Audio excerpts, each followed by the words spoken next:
Hello विद्यार्थी मित्रों,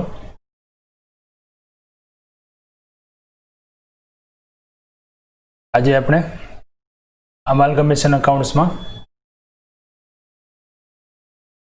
અમાલ્ગમેશન is in the nature of purchase ની મેથડ વિશે ડિસ્કસ કરીશું. લાસ્ટ લેક્ચરમાં અમાલ્ગમેશન વિશે થોડી ચર્ચા કરી હતી. થોડું એ રિવિઝન જોઈ લઈએ. સ્ટાર્ટ કર્યું તો આપણે અમાલ્ગમેશનના મિનિંગથી. મિનિંગ ઓફ અમાલ્ગમેશન: બે કંપનીઓ, એકબીજાની કોમ્પિટિટર કંપનીઓ જે છે સાથે મળી અને મોટા પાયા પર બિઝનેસ કરવા માટે કોમ્પ્રોમાઇઝ કરી અને સાથે બિઝનેસ કરવા માગે છે, તો એ સમયે જે નવી કંપનીની સ્થાપના કરવામાં આવે છે એને આપણે અમાલ્ગમેશન તરીકે ઓળખીએ છીએ. ટાઈપ્સ ઓફ અમાલ્ગમેશન જોયા હતા. બે ટાઈપ્સ હતા: is in the nature of purchase and in the nature of merger. Purchase ટાઈપનો અમાલ્ગમેશન ક્યારે કહેવાય અને મર્જર ટાઈપનો અમાલ્ગમેશન ક્યારે કહેવાય, એના માટે AS 14 એકાઉન્ટિંગ સ્ટાન્ડર્ડ 14માં 5 કન્ડિશન આપેલી હતી. એ 5 કન્ડિશન પણ આપણે જોઈ હતી. જો આ 5 કન્ડિશન ફૂલફિલ્ડ થતી હોય તો is called amalgamation in the nature of merger, and any one or more condition not fulfilled, then it is called in the nature of purchase. Okay, so 5 important conditions આપણે લાસ્ટ લેક્ચરમાં discuss કરી હતી. Start કરી હતી આપણે method number 1, accounts of amalgamation in the nature of purchase. In the nature of purchase ટાઈપનો amalgamation હોય તો એના અકાઉન્ટ્સ કઈ રીતે તૈયાર કરવા એ મેથડ આપણે સ્ટાર્ટ કરી હતી.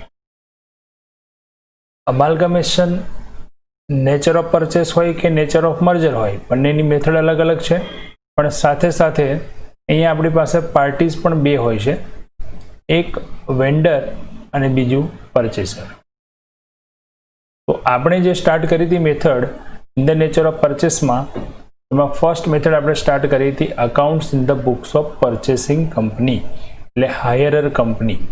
જે નવી કંપની બનાવવામાં આવે છે એ નવી કંપનીના બુક્સમાં અકાઉન્ટ્સ કઈ રીતે તૈયાર કરવા એ મેથડ આપણે સ્ટાર્ટ કરી હતી. અને એ મેથડના આપણે 5 સ્ટેપ જોયા હતા. સ્ટેપ નંબર 1 હતું calculation of net asset. Net એસેટની કેલ્ક્યુલેશન કરવાની. સ્ટેપ નંબર 2 હતું કેલ્ક્યુલેટ પરચેસ પ્રાઇસ. પરચેસ પ્રાઇસની કેલ્ક્યુલેશન. નંબર 3 હતું goodwill or capital reserve. Goodwill કે કેપિટલ રિઝર્વની કેલ્ક્યુલેશન કરવાની. અને નંબર 4 જર્નલ એન્ટ્રીઝ. આપણે પરચેસિંગ કંપનીના ટ્રાન્ઝેક્શન જેટલા પણ થયા, બિઝનેસ પરચેસ કર્યો એ જ પ્રકારે, તો એ બધા જ ટ્રાન્ઝેક્શનની આપણે જર્નલ એન્ટ્રીઝ લખવાની. એ સિવાય કોઈ એડિશનલ ટ્રાન્ઝેક્શન હોય તો એડિશનલ ટ્રાન્ઝેક્શનના પણ એન્ટ્રીઝ આપણે કરવાની. અને નેક્સ્ટ લાસ્ટ પોઈન્ટ હતો પ્રિપેર ફાઇનલ બેલેન્સ શીટ. આપણે લાસ્ટ સ્ટેપમાં નવી કંપનીની એટલે કે હાયર કંપનીની બેલેન્સ શીટ તૈયાર કરીશું. ઓકે, આટલું આપણે લાસ્ટ લેક્ચરમાં જોયું હતું. હવે આ જે સ્ટેપ 1 to 5 છે એ 1 થી 5 પોઈન્ટ સ્ટેપની અંદર જે કેલ્ક્યુલેશન આવે છે એ કેલ્ક્યુલેશનમાં કેટલાક ઇમ્પોર્ટન્ટ પોઈન્ટ્સ છે જે આપણે ખાસ ધ્યાન રાખવાના છે, કારણ કે એ ઇમ્પોર્ટન્ટ પોઈન્ટ્સના આધારે જ દરેક કેલ્ક્યુલેશન થશે અને એ કેલ્ક્યુલેશન પરથી આપણે બેલેન્સ શીટ તૈયાર કરી શકીશું. ઓકે, તો ઇમ્પોર્ટન્ટ પોઈન્ટ જોઈ લઈએ. મેથડ નંબર 1 છે accounts of amalgamation in the nature of purchase and accounts in the books of purchasing company. Important points.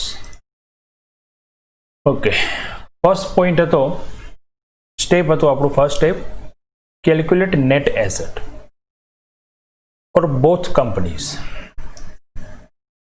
જ્યારે આપણે નેચર ઓફ પરચેસમાં અમાલ્ગમેશનની કેલ્ક્યુલેશન કરતા હોઈએ તો ત્યાં એક પોઈન્ટ ધ્યાનમાં રાખવાનો છે ખાસ, કે in the nature of purchase ક્યારે કહેવાય છે. તો જે અમલગમેશનની જે કન્ડિશન્સ આપી હતી આપણને એસ 14માં 5 કન્ડિશન, એ 5 કન્ડિશનમાંથી કોઈ એક કે એકથી વધુ કન્ડિશન જો સેટિસ્ફાઈડ ન થતી હોય તો આપણે એને amalgamation in the nature of purchase કહીએ છીએ. હવે એ જે 5 કન્ડિશન્સ હતી એ 5 કન્ડિશન્સમાં આપણને પહેલી જ કન્ડિશન આપેલી હતી કે એસેટ્સ અને લાયબિલિટીઝ જે છે એ બધી જ લેવાની. ઓકે, બીજી કન્ડિશન હતી કે શેર હોલ્ડર્સ જે છે એ 90% હોલ્ડિંગ હોવું જોઈએ જૂના શેર હોલ્ડરનું નવી કંપનીમાં જ. થર્ડ જે કન્ડિશન હતી એ હતી ઇક્વિટી શેર હોલ્ડરો જે છે એમને ઇક્વિટી શેર હોલ્ડરમાં જ આપણે પેમેન્ટ કરવાનું છે, અને ઇન્ટેન્શન છે બિઝનેસનો કન્ટિન્યુ રાખવાનું ઇન્ટેન્શન હોવું જોઈએ, અને એસેટ્સ લાયબિલિટીઝની વેલ્યુમાં ચેન્જીસ થવો જોઈએ નહીં. તો આ કન્ડિશન જે હતી એ મર્જર માટેની કન્ડિશન હતી.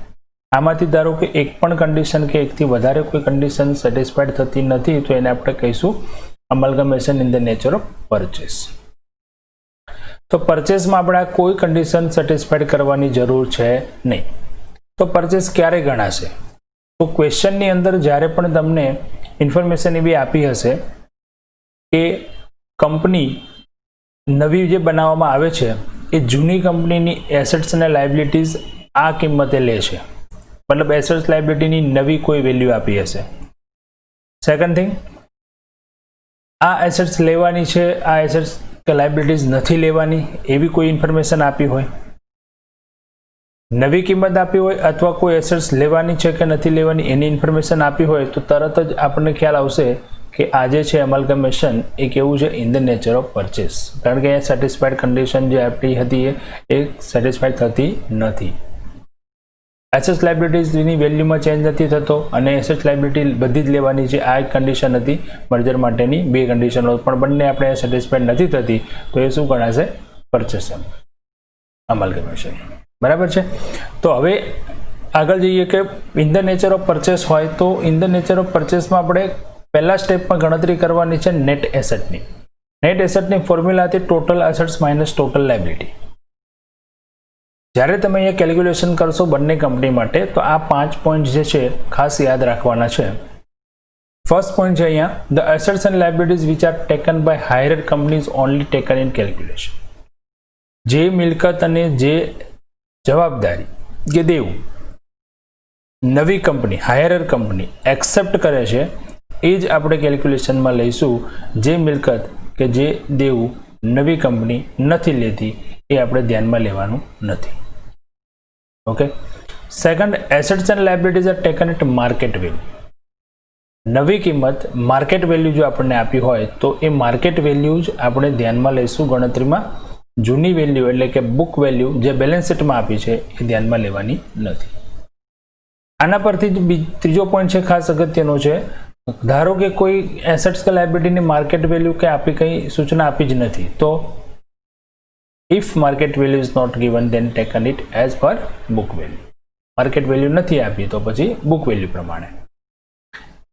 હવે જ્યારે કોઈ એસેટ્સ તમે બુક વેલ્યુ પ્રમાણે લેતા હશો તો ફિક્સ્ડ એસેટ્સ જે હોય એના અંદર ધ્યાન રાખવાનું છે આપણને ડેપ્રેશિએશન આપેલા હોય છે. તો ડેપ્રેશિએશન નોટ ડાઉન કરવાની બે મેથડ છે. ઘણી કંપની છે એ ડેપ્રેશિએશન એસેટ્સમાંથી માઇનસ કરી અને સીધી જ એસેટ્સની આફ્ટર ડેપ્રેશિએશન વેલ્યુ બેલેન્સ શીટમાં લખે છે. ઘણી કંપની ડેપ્રેશિએશન ફંડની પ્રોવિઝન યુઝ કરતી હોય તો ડેપ્રેશિએશન ફંડની પ્રોવિઝન યુઝ કરતા હોય તો એ એસેટ સાઇડ છે એ એસેટ્સની ફૂલ વેલ્યુ જ લખશે અને લાયબિલિટી સાઇડ ડેપ્રેશિએશન ફંડની વેલ્યુ લખશે. તો આ વખતે ધ્યાન એ રાખવાનું છે આપણે અહીંયા, if any assets taken at book value, કોઈ પણ મિલકત જો આપણે બુક વેલ્યુ પ્રમાણે લેવાની હોય એટલે કે એની માર્કેટ વેલ્યુ ન આપી હોય તો આપણે બુક વેલ્યુ પ્રમાણે લેવી પડે. તો ડેપ્રેશિએશન ફંડ ઇઝ ગિવન અને ડેપ્રેશિએશન ફંડ પણ આપેલું હોય then it is deduct from assets value. તો આ એસેટ્સની કિંમત જ્યારે આપણે લઈએ ત્યારે એમાંથી ડેપ્રેશિએશન ફંડની વેલ્યુ બાદ કર્યા પછી લેવાની. ક્લિયર થયું?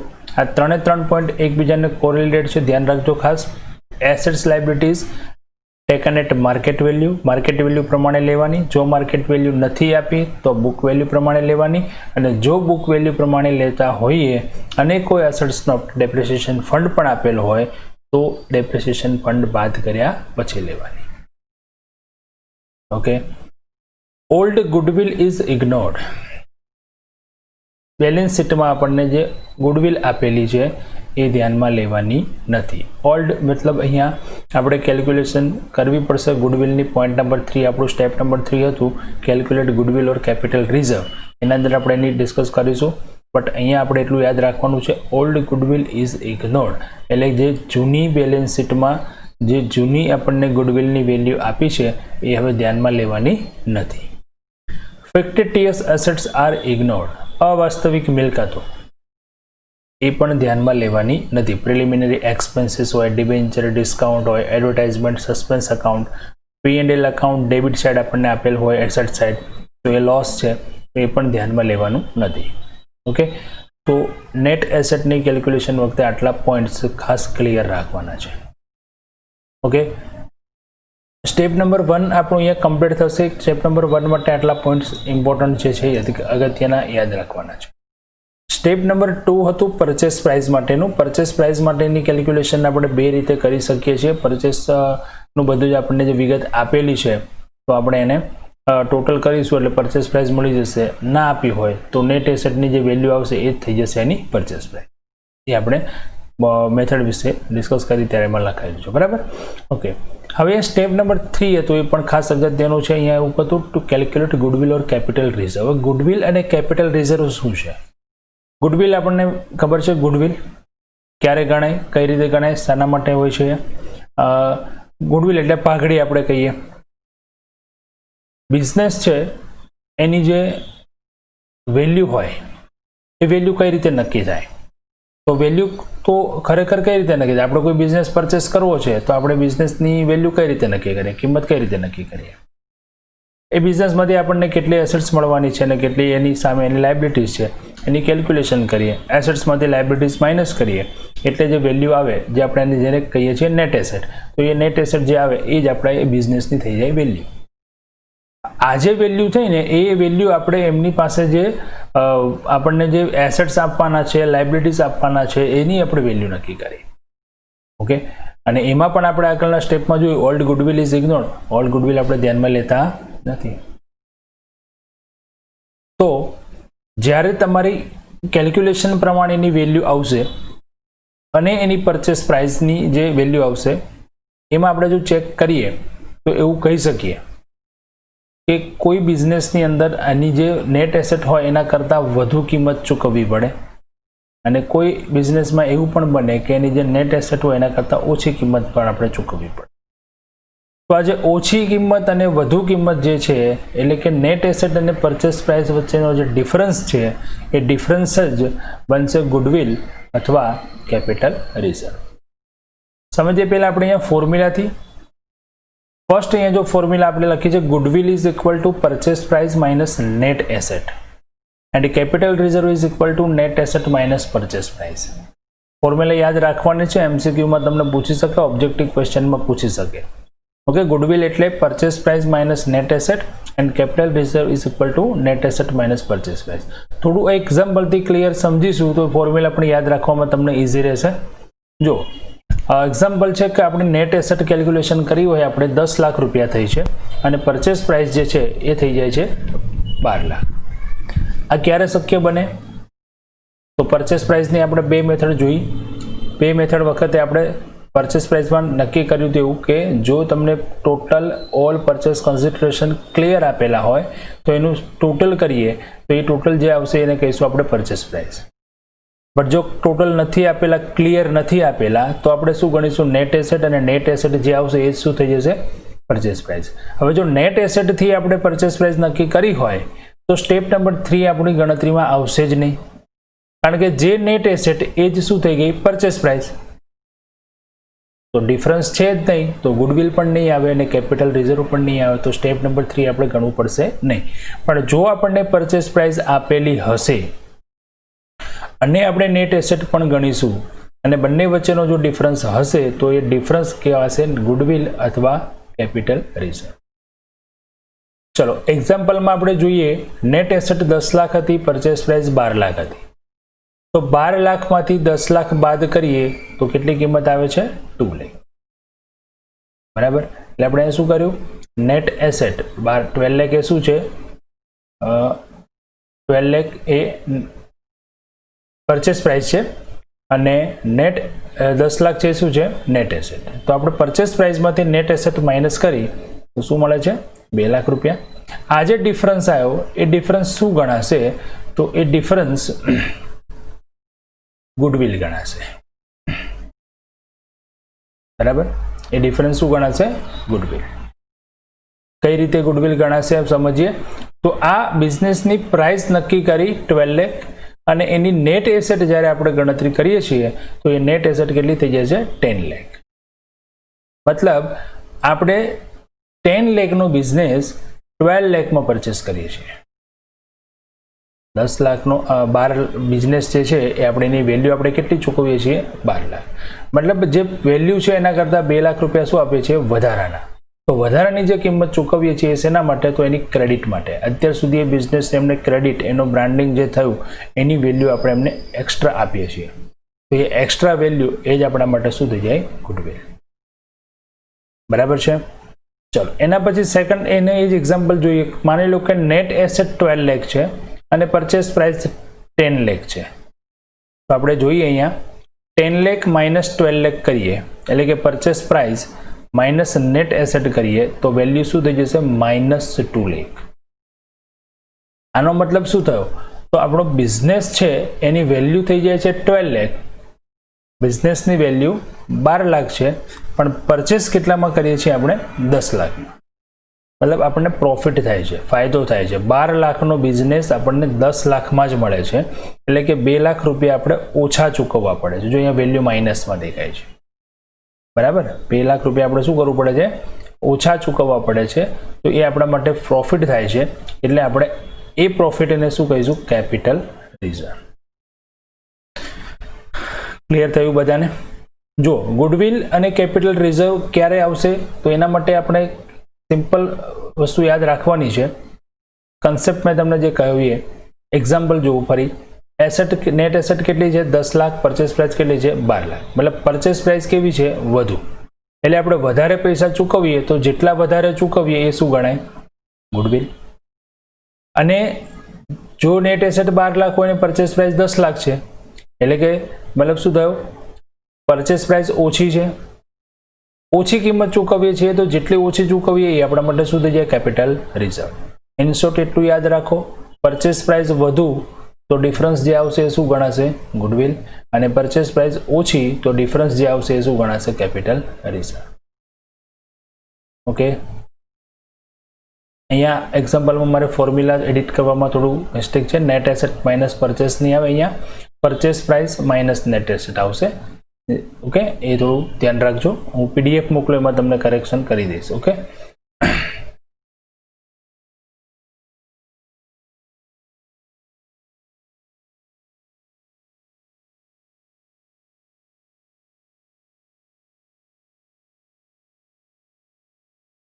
ચલો એના પછીનું સ્ટેપ હતું journal entries in the books of hirer company. ખરીદનાર કંપની છે એના બુક્સમાં આપણે એન્ટ્રીઝ લખવાની છે. તો જેટલી પણ આપણે કેલ્ક્યુલેશન કરીને સૌથી પહેલે કેલ્ક્યુલેશન કરી નેટ એસેટની, સેકન્ડ કેલ્ક્યુલેશન કરી પરચેસ પ્રાઇસની, બંને જો અલગ અલગ હશે તો આપણે થર્ડ કેલ્ક્યુલેશન કરવી પડશે ગુડવિલ કે કેપિટલ રિઝર્વની. અને જો નેટ એસેટ છે એ જ પરચેસ પ્રાઇસ થશે તો થર્ડ સ્ટેપ આપણું ગણતરીમાં આવશે નહીં, ગુડવિલ કેપિટલ રિઝર્વની કેલ્ક્યુલેશન આવશે નહીં. ત્યાર પછી જર્નલ એન્ટ્રીઝ લખવાની છે in the books of hirer company. નવી કંપની જે છે એ કંપનીની બુક્સમાં આપણે એન્ટ્રીઝ લખવાની છે. તો અહીંયા કયા કયા ટ્રાન્ઝેક્શન થાય છે તો આપણે કેલ્ક્યુલેશન વખતે સ્ટેપ વખતે જોયું કે પહેલી કેલ્ક્યુલેશન જે નેટ એસેટની કરવાની બંને કંપની માટે. તો અહીંયા વેન્ડર છે ને 2 કંપની છે, 2 કંપનીનો બિઝનેસ એક ત્રીજી કંપની ખરીદી લે છે એ પ્રકારે સમજીને આપણે અહીંયા હિસાબો તૈયાર કરવાના છે. અમલગમેશનના મિનિંગ પરથી જ આપણે જોયું કે 2 કંપની બંધ કરી નવી ત્રીજી કંપની શરૂ કરવી એને જ આપણે અમલગમેશન કહીએ છીએ. 2 કંપનીઓ ભેગી મળી અને નવી કંપનીની સ્થાપના કરે છે. તો નવી કંપની જ્યારે સ્થાપના થાય છે તો આપણે નવી કંપનીના બુક્સમાં અકાઉન્ટ્સ તૈયાર કરીએ છીએ અને જો પરચેસ કરે એ પ્રમાણે આપણે તૈયાર કરવા છે તો આપણે અહીંયા એકાઉન્ટના પર્પઝથી એ માનીને ચાલવાનું કે એક નવી કંપની આપણે સ્થાપના કરીએ છીએ એ જૂની બે કંપનીનો બિઝનેસ ખરીદી લે છે. તો બિઝનેસ પરચેસ કરતી વખતે જે પણ ટ્રાન્ઝેક્શન થાય એ બધા ટ્રાન્ઝેક્શનની આપણે અહીંયા જર્નલ એન્ટ્રી કરવી પડે. તો મોસ્ટ કોમન ટ્રાન્ઝેક્શન છે બિઝનેસ પરચેસ કરતી વખતે કે જે પરચેસિંગ કંપની છે, નવી કંપની છે, એ જૂની કંપનીનો બિઝનેસ પરચેસ કરશે તો બધી એસેટ્સ લઈ લેશે. કોઈ એસેટ્સ ના લે તો ઓકે, બધી એસેટ્સ, બધી લાયબિલિટી, જેટલી પણ એસેટ્સ લે છે એ આપણે પહેલાં એને બુક્સમાં લાવવી પડે. ત્યાર પછી પરચેસ પ્રાઇસનું પેમેન્ટ કરવું પડે અને બીજા એડિશનલ ટ્રાન્ઝેક્શન જો કોઈ હોય તો અહીંયા જર્નલ એન્ટ્રી છે એ જર્નલ એન્ટ્રીની અંદર આપણે સૌથી પહેલાં એ રીતની એન્ટ્રી કરીશું. ચલો, ફર્સ્ટ છે કે the purchase first company business. To purchase first company business, પહેલી કંપનીનો બિઝનેસ ખરીદવા માટે. વેરિયસ એસેટ્સ અકાઉન્ટ ડેબિટ, જેટલી પણ એસેટ્સ લીધી છે એ બધી એસેટ્સ આપણે શું કરી દઈશું? Debit. To various liabilities account, જેટલી એસેટ્સ લાયબિલિટીઝ લીધી છે એ બધી લાયબિલિટી ક્રેડિટ કરશું. And to first companies liquidator account, એટલે અહીંયા બાકી જે ડિફરન્સ વધે એ આપણે કંપનીના લિક્વિડેટર અકાઉન્ટમાં ક્રેડિટ કરશું અને એ લિક્વિડેટર અકાઉન્ટમાં જે એમાઉન્ટ ક્રેડિટ થશે એ એમાઉન્ટ શું આવશે? Purchase price. Okay, assets account debit, various liabilities account debit and liquidator account credit. Second entry થશે એ પરચેસ પ્રાઇસના પેમેન્ટ માટેની. તો પરચેસ પ્રાઇસ આપણે કોનામાં અહીંયા ક્રેડિટ કરી? લિક્વિડેટરમાં. તો સેકન્ડ એન્ટ્રી ત્યાંથી જ ફરી સ્ટાર્ટ થશે. Liquidator account debit to equity share, to preference share, to security premium, to debenture, to cache.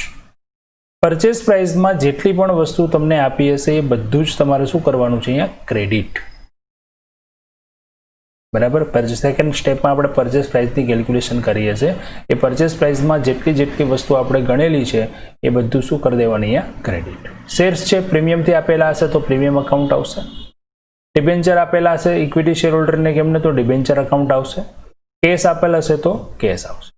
એક પોઈન્ટ અહીંયા ક્લિયર કરી દો, પરચેસ પ્રાઇસ માટેનો ખાસ AS14 ને લગતો છે. AS14 માં એવું પણ કહેવામાં આવ્યું છે કે જે વસ્તુ અમાલ્ગમેશન વખતે જે કોઈ પણ કન્સિડરેશન છે એ ઇક્વિટી શેર હોલ્ડરને આપવામાં આવે એ જ કન્સિડરેશન પરચેસ પ્રાઇસ તરીકે કેલ્ક્યુલેશનમાં લેવાશે. જે કન્સિડરેશન ઇક્વિટી શેર હોલ્ડરને આપવામાં આવશે એ જ કન્સિડરેશનને પરચેસ પ્રાઇસની કેલ્ક્યુલેશનમાં લેવામાં આવશે.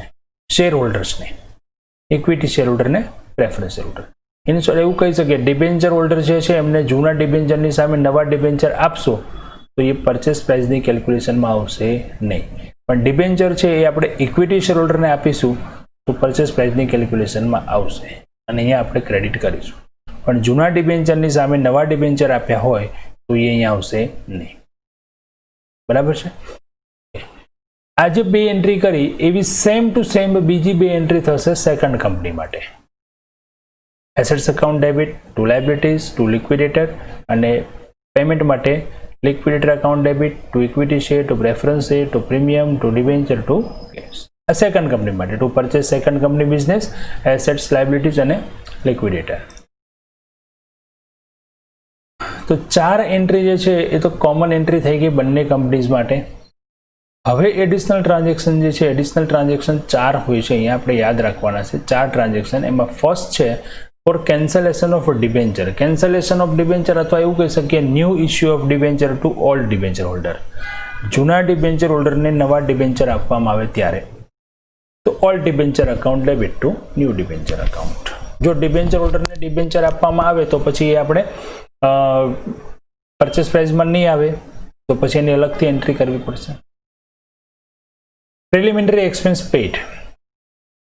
પ્રિલિમિનરી એક્સપેન્સ એટલે પ્રાથમિક ખર્ચા એ નવી કંપનીના હોય અને નવી કંપની પોતાના પ્રાથમિક ખર્ચાનું પેમેન્ટ કરે તો એનો આપણે એન્ટ્રી કરીશું preliminary expense account debit to cash or bank. 7 number છે અગત્યની ખાસ એન્ટ્રી ક્યારે આવશે એ સમજો પહેલા. When dissolution expense or winding up expense of vendor company paid by hirer company. વેચનાર કંપની, વેન્ડર કંપની એટલે વેચનાર કંપની. જે વેચનાર કંપની છે એ કંપનીનો વિસર્જન ખર્ચ અથવા કંપની બંધ કરવાનો ખર્ચ જો હાયરર કંપની એટલે કે નવી કંપની ચૂકવે છે તો જ એન્ટ્રી અહીંયા કરવાની છે. ડિઝોલ્યુશન એક્સપેન્સ વેન્ડર કંપની પેઇડ કરતી હોય તો આપણે કોઈ જર્નલ એન્ટ્રી લખવાની નથી, બિકોઝ આપણે કોની એન્ટ્રી લખીએ છીએ? હાયરર કંપની. તો હાયરર કંપનીના ટ્રાન્ઝેક્શન જે છે, પરચેસિંગ કંપનીના ટ્રાન્ઝેક્શન છે એ જ આપણે લખવાના છે. વેન્ડર કંપની જે ટ્રાન્ઝેક્શન કરે એની આપણે કોઈ એન્ટ્રી કરવાની નથી. તો અહીંયા સમજવાનું એ છે કે જો ડિસોલ્યુશન એક્સપેન્સ છે એ કોનો છે? વેન્ડર કંપનીનો છે, નવી કંપનીનો નથી.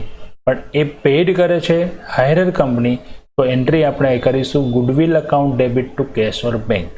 બાબત પણ અહીંયા નોટ કરજો, અહીંયા કોઈ એક્સપેન્સ અકાઉન્ટ ડેબિટ નથી થતું. કયું અકાઉન્ટ ડેબિટ થશે? Goodwill account. શા માટે ગુડવિલ અકાઉન્ટ?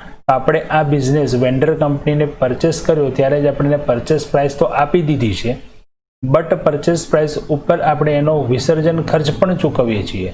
તો પરચેસ પ્રાઇસ કરતાં વધારાની રકમ ચૂકવીએ છીએ અને પરચેસ પ્રાઇસ કરતાં વધારાની રકમ આપણે ચૂકવીએ તો એ આપણા માટે શું બની જાય? ગુડવિલ. એટલા માટે અહીંયા શું લખવાનું છે? Goodwill account debit to cash or bank account. Next entry છે ઇશ્યુ રિમેનિંગ શેર્સ. નવી કંપનીની જે સ્થાપના કરીએ છીએ એમાંથી અમુક શેર્સ તો કોને આપી દેશે? એ વેન્ડર કંપનીને આપી દેશે. વેચનાર કંપની જેની પાસેથી બિઝનેસ ખરીદે છે એમને આપી દેશે. પછી બાકી જે શેર્સ વધશે તો એ વધેલા શેર છે, રિમેનિંગ શેર, કંપનીને જો મૂડીની જરૂર હશે તો પબ્લિકમાં ઇસ્યુ કરશે. ઇન્ફોર્મેશન આપેલી હશે તો એ રિમેનિંગ શેર્સ જ્યારે આપણે ઇસ્યુ કરીએ તો એની એન્ટ્રી થશે bank account debit to equity share capital to preference share capital to security premium. અહીંયા મેં બધા ઓપ્શન લીધા છે, તમારે એન્ટ્રી ટ્રાન્ઝેક્શન વાઇઝ કરવાની છે. ઇક્વિટી શેર ઇસ્યુ કર્યા હોય ઓનલી તો bank account debit to equity share આવશે. પ્રેફરન્સ શેર ઓનલી ઇસ્યુ કર્યા હોય તો bank account debit two preference share આવશે. પ્રીમિયમથી જો ઇસ્યુ કર્યા હશે તો જ પ્રીમિયમ અકાઉન્ટ આવશે, અદરવાઇઝ આવશે નહીં. ઓકે, લાસ્ટ એક એન્ટ્રી છે, જે એન્ટ્રી છે આપણે રાઇટ ઓફ કરીશું goodwill or capital reserve. Point number 3, આના પહેલા આપણે જે ડિસ્કસ કરી ગુડવિલ અને કેપિટલ રિઝર્વની કેલ્ક્યુલેશનની, તો એ કેલ્ક્યુલેશનની અંદર જો માનો કે એક કંપનીમાં ગુડવિલ આવે છે અને એક કંપનીમાં કેપિટલ રિઝર્વ આવે છે, તો ગુડવિલ અને કેપિટલ રિઝર્વ શું છે? ગુડવિલ એટલે મેં શું કહ્યું તમને, આપણે શું કરીએ છીએ? ગુડવિલ એટલે કહેવાય છે કે જે વધારાની કિંમત ચૂકવીએ છીએ, અને કેપિટલ રિઝર્વ એટલે શું? તો જે આપણે ઓછી કિંમત ચૂકવીએ છીએ. મતલબ એક પ્રોફિટ છે અને એક આપણે એસેટ છે, એવું કહી શકીએ. ગુડવિલ એસેટ છે, ઇન્ટેન્જિબલ એસેટ છે, ચૂકવીએ છીએ અત્યારે, એનો બેનિફિટ આપણને ફ્યુચરમાં મળવાનો છે એટલે આપણે એને એસેટ્સ તરીકે લઈએ છીએ, ઇન્ટેન્જિબલ એસેટ્સ તરીકે. ત્યારે કેપિટલ રિઝર્વ એ તો શું છે? તમને અત્યારે પ્રોફિટ થઈ ગયો છે એટલો, અને એ પ્રોફિટ જે છે બિઝનેસ પ્રોફિટ નથી, એટલે આપણે એને શું કરીએ છીએ? કેપિટલ રિઝર્વમાં ટ્રાન્સફર કરીએ છીએ. તો નવી બેલેન્સ શીટ જે બને એમાં આપણે એસેટ સેટ ગુડવિલ લખીએ અને લાયબિલિટી સેટ રિઝર્વ સરપ્લસમાં લખીએ કેપિટલ રિઝર્વ.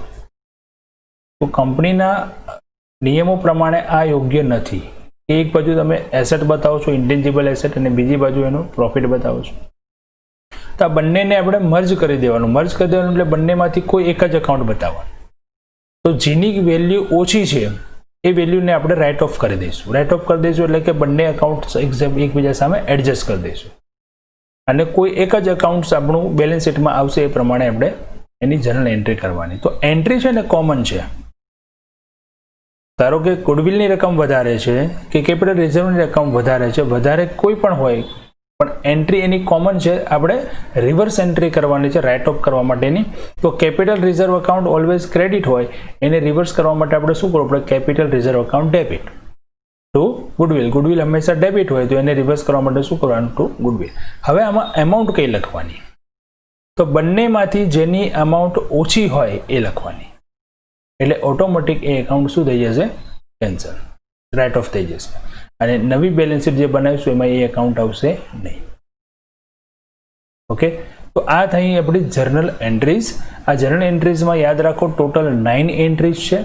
એમાં first 4 entries are compulsory for all sums. બધા જ સમ્સ માટે આ 4 એન્ટ્રી કમ્પલસરી છે. પહેલી 2 એન્ટ્રી ફર્સ્ટ કંપની માટે, બીજી 2 એન્ટ્રી સેકન્ડ કંપની માટે. ફર્સ્ટ એન્ટ્રી જે આપણે કરી છે બિઝનેસ પરચેસ માટે, સેકન્ડ એન્ટ્રી પરચેસની પ્રાઇસ પેમેન્ટ કરવા માટે, ઓકે, થર્ડ સેકન્ડ કંપની માટે, ફોર્થ સેકન્ડ કંપની માટે. ત્યાર પછીના જે ટ્રાન્ઝેક્શન જે છે આપણે એને એડિશનલ ટ્રાન્ઝેક્શન કહી શકીએ. જેવી તમને ઇન્ફોર્મેશન આપી હોય એ પ્રમાણે તમારે એની એન્ટ્રીઝ કરવાની છે. મતલબ બાકીની 5 એન્ટ્રી છે એ 5 એન્ટ્રી જે છે આપણે ઇન્ફોર્મેશન વાઇઝ લખવાની. 5માં ફર્સ્ટ એન્ટ્રી આપણે ડિબેન્ચર માટે કરી. જો ડિબેન્ચરની ઇન્ફોર્મેશન આપી હોય તો કરવાની છે, અધરવાઇઝ નહીં આવે. પ્રિલિમિનરી એક્સપેન્સ હતું, ડિઝોલ્યુશન એક્સપેન્સ હતું, રિમેનિંગ શેર્સ હતા અને write off goodwill or capital reserve. Okay, 4 steps આપણે અહીંયા કમ્પ્લીટ થયા. ફરી રિવાઇઝ કરી દઈએ. ફર્સ્ટ પોઈન્ટ આપણું ફર્સ્ટ સ્ટેપ હતું કેલ્ક્યુલેટ નેટ એસેટ. સેકન્ડ હતું calculate purchase price. Third goodwill or capital reserve. Fourth journal entries and last one is prepare new balance sheet. નવી બેલેન્સ શીટ હવે આપણે જ્યારે બનાવીશું તો કોની બનાવવાની છે? હાયરર કંપની, નવી કંપનીની બેલેન્સ શીટ બનાવવાની છે. બરાબર. બેલેન્સ શીટ જે બનાવીશું એનું ફોર્મેટ કયા ટાઈપનું હશે? તો ફોર્મેટ કંઈક આ ટાઈપનું આવશે જે આપણે કંપનીઝની બેલેન્સ શીટ બનાવી છે એ પ્રમાણે. Equity and liability sides 4 point આપણને ફોર્મેટમાં આપેલા છે. જનરલી આપણે અમલગમેશનના જે ટ્રાન્ઝેક્શન કરીશું એના અંદર આપણે 3 પોઈન્ટ જ અહીંયા કવર થતા હોય છે. Share holders fund, share capital. Share કેપિટલમાં ઇક્વિટી શેર અથવા પ્રેફરન્સ શેર અથવા બંને. રિઝર્વ એન્ડ સરપ્લસની અંદર કેપિટલ રિઝર્વ છે, જનરલ રિઝર્વ છે, એ બધું આવી જશે. પોઈન્ટ નંબર સી છે અહીંયા મની રિસીવ્ડ અગેન્સ્ટ શેર વોરંટ્સ. પણ અહીંયા અમલગમેશન એકાઉન્ટ્સમાં એ નહીં આવે કારણ કે આ નવી કંપનીની સ્થાપના આપણે કરતા હોય ત્યારે હોય છે. અહીંયા નવી કંપનીની સ્થાપના કરીએ છીએ પણ બીજી 2 જૂની કંપનીઓને મર્જ કરીને કરીએ છીએ એટલે અહીંયા એ લાગુ પડતું નથી આપણને. પોઈન્ટ નંબર 2 છે એ પણ અહીંયા લાગુ નથી પડતો કારણ કે share application money pending allotment. અહીંયા અલોટમેન્ટ કેવું તો આપણે કંઈ નવા શેર કે ઇસ્યુ કે કરીને કંપની બનાવવાની એવું તો છે નહીં. નંબર 3 છે નોન કરંટ લાયબિલિટીઝ. હેડિંગ આપણે યાદ રાખવાના છે. હેડિંગની અંદરની વિગતો છે એ આપણે બેલેન્સ શીટના ફોર્મેટ પ્રમાણે અગાઉના ઘણા બધા ચેપ્ટરમાં શીખેલા છીએ તો યાદ હશે. લોંગ ટર્મ બોરોવિંગ્સ છે, ડિબેન્ચર આવી જશે, એમાં બેંક લોન આવશે. બરાબર છે. અનસિક્યોર્ડ લોન્સ હશે, સિક્યોર્ડ લોન્સ હશે, બધું અહીંયા આવશે. ત્યાર પછી છે ડેફર્ડ ટેક્સ લાયબિલિટીઝ. એ પણ આપણે અહીંયા લાગુ પડતું નથી.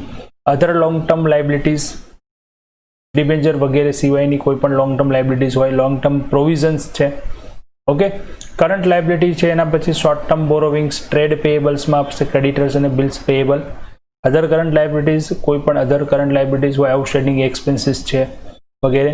Short term provisions, tax provision છે, ડિવિડન્ડ માટેની પ્રોવિઝન્સ છે, પ્રપોઝ ડિવિડન્ડ છે, એ બધું અહીંયા આવશે. આ કમ્પ્લીટ થઈ ગઈ આપણી લાયબિલિટી સાઇડ. એસેટ્સમાં 2 પાર્ટ છે, non current asset end current asset.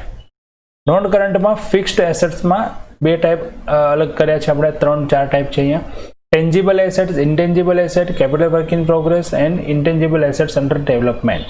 પણ મોસ્ટ ઓફ આપણને કયા પોઈન્ટ કવર થશે અહીંયા? ટેન્જિબલ અને ઇન્ટેન્જિબલ. મેં આ જે ફોર્મેટ છે એ ફોર્મેટ કંપની એક્ટ પ્રમાણેનું ફોર્મેટ અહીંયા લીધું છે એટલે અહીંયા તમને બધી ટોટલ વિગત આપેલી છે.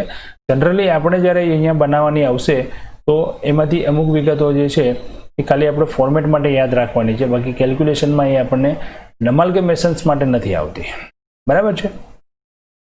ટેન્જિબલ એસેટ, ઇન્ટેન્જિબલ એસેટ ની અંદર ટેન્જિબલમાં આપણે ફર્નિચર, ફિક્ચર્સ વગેરે, પ્લાન્ટ, લેન્ડ બિલ્ડિંગ, આ બધી ફિક્સ એસેટ. ઇન્ટેન્જિબલમાં goodwill, patent, trademark. Investment, long term loans and advance, other non current assets. And current એસેટ્સમાં આવી ગયું કરંટ ઇન્વેસ્ટમેન્ટ, ઇન્વેન્ટરીઝ એટલે કે સ્ટોક. ટ્રેડ રિસીવેબલમાં આવશે ડેટર્સ અને બિલ્સ રિસીવેબલ. કેશ ઇક્વિવેલન્ટમાં કેશ બેલેન્સ આવી ગયું, બેંક બેલેન્સ આવી ગયું. Short term loan and advance and other current assets. આ હેડિંગ્સ પ્રમાણે આપણે નવી બેલેન્સ શીટ જ્યારે તૈયાર કરીએ તો નવી બેલેન્સ શીટ માટે જે પણ આપણે એન્ટ્રીઝ લખી છે ને એનું જ બેઝ લેવાનું છે. આ પોઈન્ટ ખાસ યાદ રાખજો. બેલેન્સ શીટ તૈયાર કરતી વખતે આપણે ઓનલી જર્નલ એન્ટ્રી પર જ બેઝ આધાર રાખીશું કે આ જર્નલ એન્ટ્રી પરથી આપણે એન્ટ્રી બેલેન્સ શીટમાં કઈ રીતે લખીશું. જેટલી તમે જર્નલ એન્ટ્રીઝમાં ડેબિટ અને ક્રેડિટ કર્યા છે એ જ એકાઉન્ટ્સ બેલેન્સ શીટમાં આવશે. કારણ કે કંપની નવી છે અને નવી કંપની છે અને નવી કંપનીની ફર્સ્ટ ટાઈમ આપણે આ જે એન્ટ્રીઝ લખી છે તો એ જ એન્ટ્રીઝ પરથી એનું બેલેન્સ શીટ બનશે, બરાબર છે. એટલે બાકીની કોઈ વધારાની વિગત કોઈ એમાં આવવાની નથી. ઓનલી તમે જે 6, 7 કે 8 એન્ટ્રી જે લખવાના છો એ એન્ટ્રી પરથી જ આપણે બેલેન્સ શીટ તૈયાર કરવાનું, એ ક્લિયર રાખવાનું, બરાબર છે. ફોર્મેટ આપણને ક્લિયર હોવું જોઈએ, કયા કયા હેડિંગ કયા અંડરમાં આવે છે આપણે ખાસ ધ્યાન રાખવાનું. બેલેન્સ શીટ એના ફોર્મેટ પ્રમાણે હોવી જોઈએ, અદરવાઇઝ અહીંયા આપણને માર્ક્સ કપાઈ શકે છે, બરાબર છે. ફોર્મેટ પ્રમાણે બેલેન્સ શીટ નહીં લખો તો માર્ક્સ તમારે અહીંયા ઓછા થઈ શકે. ખાસ એ વસ્તુનું ધ્યાન રાખવાનું છે. બેલેન્સ શીટના ફોર્મેટ જે છે એ ફોર્મેટ એનું પ્રોપર ફોર્મેટ હોવું જોઈએ, કેમ કે અહીંયા કંપનીઝના બેલેન્સ શીટની આપણે વાત કરીએ છીએ, કોઈ પ્રોપ્રાઇટર કે પાર્ટનરશિપ ફોર્મ નથી, બરાબર. ક્લિયર રાખીશું એટલું. ઓકે ફ્રેન્ડ્સ, તો આપણે આજે જે મેથડ્સ હતી એ મેથડ્સ કમ્પ્લીટ ડિસ્કસ કરી છે. અગાઉ આપણે સ્ટેપ્સ જોયા હતા, ઓનલી કયા કયા સ્ટેપમાં કેલ્ક્યુલેશન કરવાની. આજે આપણે એ સ્ટેપને ક્લિયર કર્યા કે કયા સ્ટેપમાં કઈ રીતે કેલ્ક્યુલેશન કરવી અને કેટલા ઇમ્પોર્ટન્ટ પોઈન્ટ્સ હતા એ આપણે ધ્યાનમાં રાખીએ, બરાબર છે. તો ફર્સ્ટ લેક્ચર અને આ સેકન્ડ લેક્ચર 1-2 વખત રિવાઇઝ કરી અને કમ્પ્લીટ મેથડ ક્લિયર કરી દેજો. નેક્સ્ટ લેક્ચરથી હવે આપણે સમ સ્ટાર્ટ કરીશું. તો જો મેથડ ક્લિયર હશે, એન્ટ્રીઝ તમને ક્લિયર હશે, તો સમ ગણવાની અંદર તમારે ખાલી આ મેથડ એપ્લાય જ કરવાની છે. અને જે કેલ્ક્યુલેશન સમની અંદર થોડી આપણને અલગ અલગ પોઈન્ટ્સ જે આવે છે, એટલે કે ડિબેન્ચરની કેલ્ક્યુલેશન કઈ રીતે થતી હોય છે, પરચેસ પ્રાઇસની કેલ્ક્યુલેશન કઈ રીતે થતી હોય છે, તો આ બધા પોઈન્ટ જે છે એ જ ખાલી આપણે પ્રેક્ટિકલ ચેક કરવાના છે. બાકી આ મેથડ એક વખત બરાબર ક્લિયર જો હશે તો આપણે આસાનથી ક્વેશ્ચન સોલ્વ કરી શકશું, બરાબર છે. લેન્ધી કેલ્ક્યુલેશન છે, થોડી 14 માર્કનો ક્વેશ્ચન છે, બરાબર, પણ ઇઝી છે કેલ્ક્યુલેશન જો તમને મેથડ એકવાર ક્લિયર થઈ ગઈ હશે તો, બરાબર છે. તો ખાસ 2 વખત 3 વખત જ્યાં સુધી ક્લિયર ન થાય ત્યાં સુધી લેક્ચર જુઓ. અત્યારે આપણા માટે ઓનલાઈન છે તો આ તમારા માટે બેનિફિટ છે એ કે તમે જેટલી વખત રિવિઝન કરવું એટલી વખત કરી શકો. ટાઈમ પણ ફૂલ છે અત્યારે તમારી પાસે, ક્યાંય કોલેજ જવાનું નથી, ક્યાંય જવાનું નથી, તો એવી તૈયારી કરો ક્લિયર કે સારા માર્ક્સ લાવી શકો. 2-3 વખત રિવિઝન કરી અને ચેક કરી લો, બરાબર છે. ઓકે, બીજું ફર્સ્ટ લેક્ચર અને સેકન્ડ લેક્ચરની અંદર જે પણ આપણે અહીંયા તમને ડિસ્કસ કરી મેં, એમાંથી તમારે ખાસ આ જે મેથડ છે એ લખવાની છે બુકમાં કમ્પ્લીટ સ્ટેપ સાથે, સ્ટેપ 1 to સ્ટેપ 5. કન્ડિશન જે હતી અમલગમેશનની ફર્સ્ટ લેક્ચરમાં એ પણ લખવાની છે. એટલે બુક એક કમ્પ્લીટ તૈયાર કરજો. હું આની સાથે આજે લેક્ચર અપલોડ કરીશ તમને, તો એની સાથે બંને લેક્ચરની, લેક્ચર 1 અને લેક્ચર 2ની આજે પ્રેઝન્ટેશન છે એની PDF ફાઇલ મૂકીશ. તો એની સાથે તમે PDF ફાઇલ તો હશે જ મોબાઈલમાં તમારે, પણ ચોપડો એક બુક મસ્ત કમ્પ્લીટ બનાવો અને એના અંદર લખવાનું સ્ટાર્ટ કરો. લખી દેજો બધું સિલેબસ વગેરે જેમ આપણે ક્લાસમાં લખીએ છીએ પ્રમાણે જ, બરાબર. સેકન્ડ લેક્ચરમાં જે તમે આ જે મેથડ સ્ટેપ 1 સ્ટેપ 2 છે એ બધાના પોઈન્ટ્સ ઇમ્પોર્ટન્સ બધું લખો, રીડ કરશો એટલે ક્લિયર થઈ જશે તમને મેથડ, બરાબર છે. ચલો, તો કમ્પ્લીટ કરીએ આજે આટલું. નેક્સ્ટ લેક્ચરમાં આપણે એના સમ સ્ટાર્ટ કરીશું. ઓકે, જય પ્રભુ.